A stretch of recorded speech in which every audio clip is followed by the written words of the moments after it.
Talvez você tenha feito constantemente estas perguntas. Onde posso encontrar refúgio num mundo cheio de conflitos? Ou, como e onde posso encontrar força para vencer nesse mundo que oferece tantas derrotas? Acompanhe agora com o pastor Edson Bruno mais um programa Encontro com a Palavra.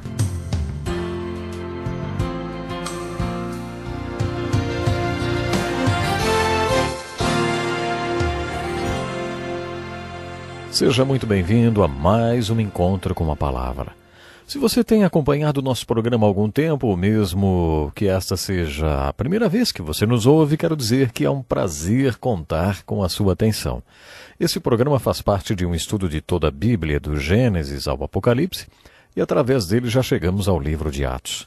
No final do último programa comentamos sobre a conversão de Paulo, descrita no capítulo 9.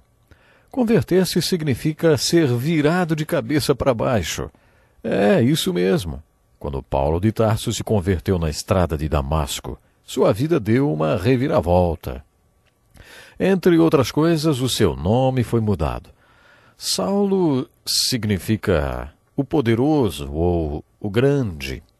Quando ele se converteu, decidiu usar um nome romano, Paulo, que significa pequeno, ou ninguém, ou ainda nada. Quando Saulo se converteu, descobriu o que é ser pobre de espírito.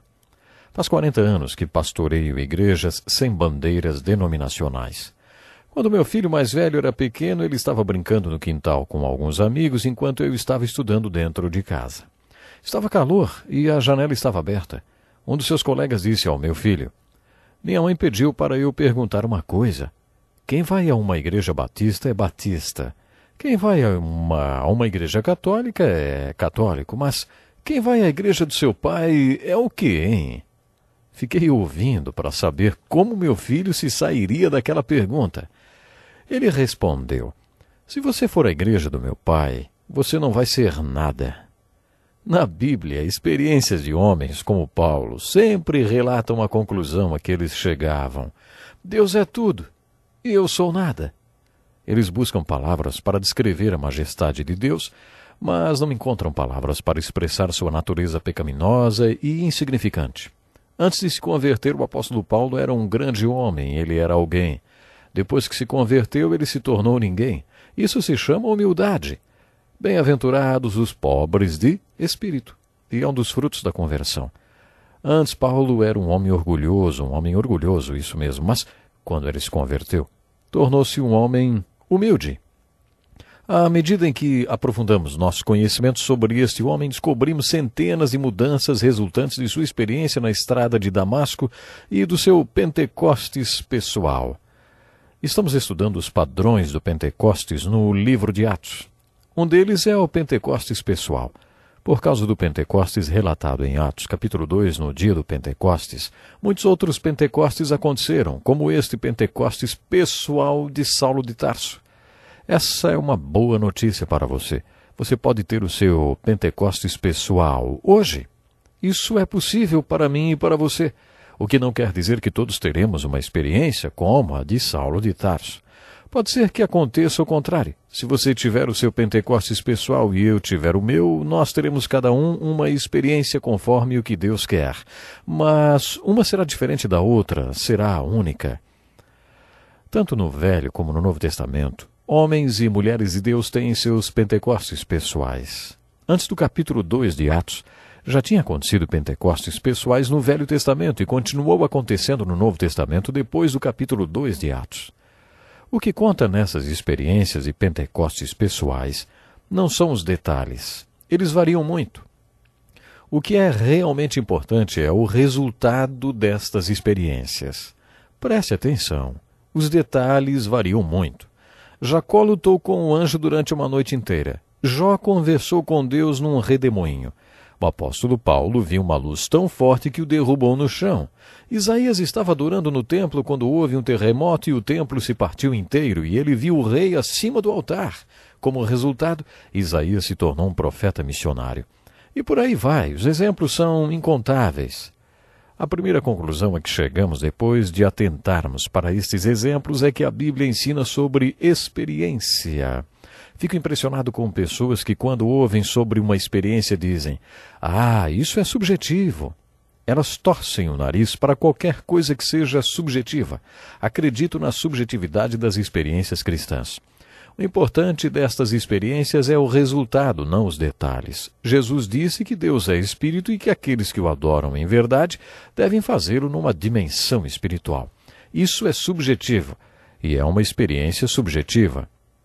Eu tive um Pentecoste pessoal em 1961. E essa experiência foi um marco na minha vida. Todos nós deveríamos ter o nosso Pentecostes pessoal. Naquela época, alguns bons amigos sábios, mais velhos e muito tementes a Deus, me aconselharam. Lembro-me que um deles me disse: "Dick, não conte sua experiência com detalhes pessoais. Se você enfatizar os detalhes, as pessoas poderão imitar você nos seus detalhes e aí vão errar. Quando você contar sua experiência, faça como se você estivesse no meio de um deserto, mas você está no meio das águas. No meio de águas jorrando. É como se você estivesse dizendo: como é bom ficar nessa água tão refrescante. Só que ao seu redor as pessoas estão morrendo de exaustão. Você não mostra como chegar às águas. Você fica só espirrando água em você mesmo, e isso é cruel. Se você quer que pessoas tenham a mesma experiência que você, conte a elas os princípios de compromisso que o levaram a experimentar o Pentecostes. E esses princípios as levarão à experiência que Deus quer que elas tenham. Desde 1961 eu tenho tentado fazer isso. Tenho tentado compartilhar com as pessoas princípios de compromisso com Deus que poderão levá-las a ter a experiência que Deus tem para elas. A pergunta de Paulo foi: Senhor, o que o Senhor quer que eu faça? Dependendo da ênfase dada à pergunta, ela pode ficar: Senhor, o que o Senhor quer que eu faça? A nossa tendência é fazer a vontade dos outros para agradá-los, para agradar o marido, para agradar a esposa, os pais, os filhos, aquelas pessoas que admiramos, aquelas com as quais estamos comprometidos ou aquelas que pagam o nosso salário. Estamos sempre servindo alguém e fazendo a vontade de alguém. A lição para nós é que devemos agradar ao Senhor e procurar fazer a vontade do Senhor. Depois podemos perguntar: Senhor, o que o Senhor quer que eu faça? Você já reparou como as Escrituras falam sobre fazer? Foi Paulo quem disse que não somos salvos por causa do que fazemos nem pelas boas obras. Se fosse pelas boas obras, para que teria servido a morte de Jesus Cristo na cruz? Deus pagou por isso quando Jesus morreu na cruz para que pudéssemos ser salvos. Quando você diz que as suas obras podem ajudar na sua salvação, é como se dissesse a Deus: obrigado, Senhor, mas não precisava mandar seu filho morrer na cruz.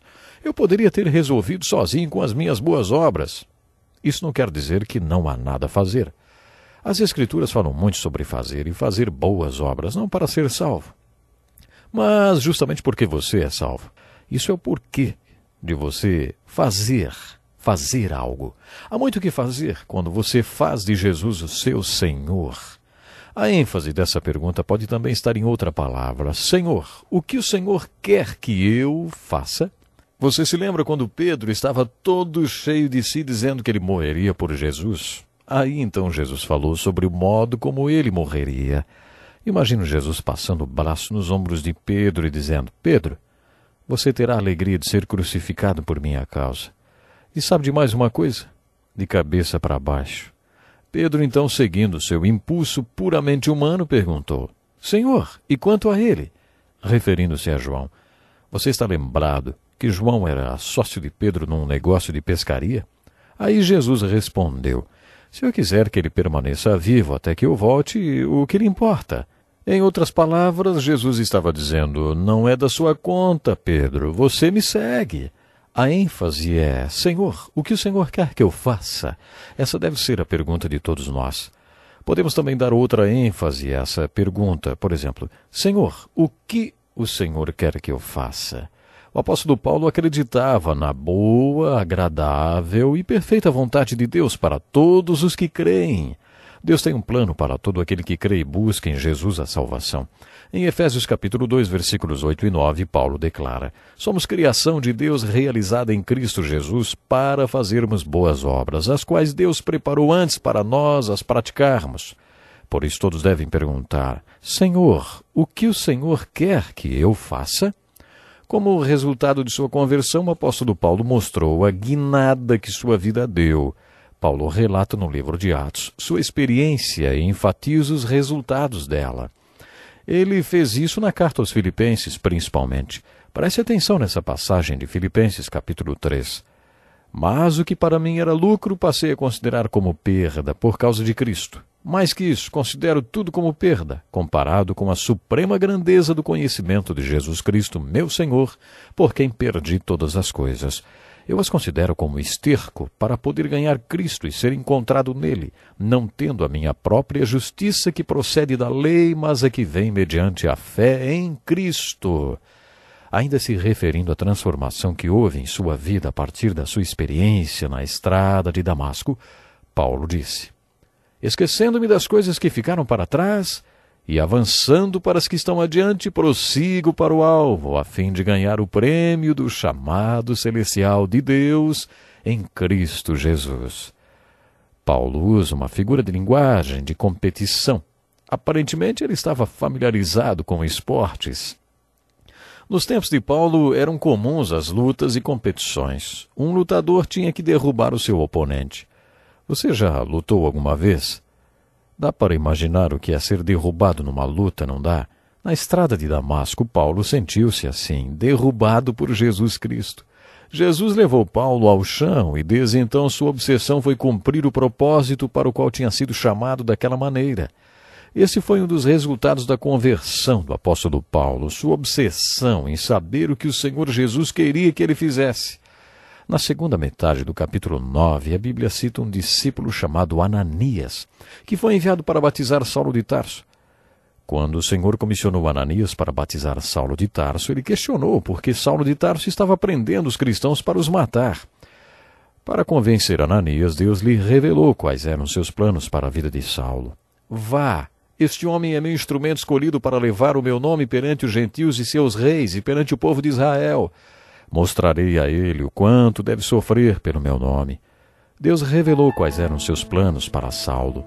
E tudo que ele disse a Saulo foi: levante-se, entre na cidade, alguém lhe dirá o que você deve fazer.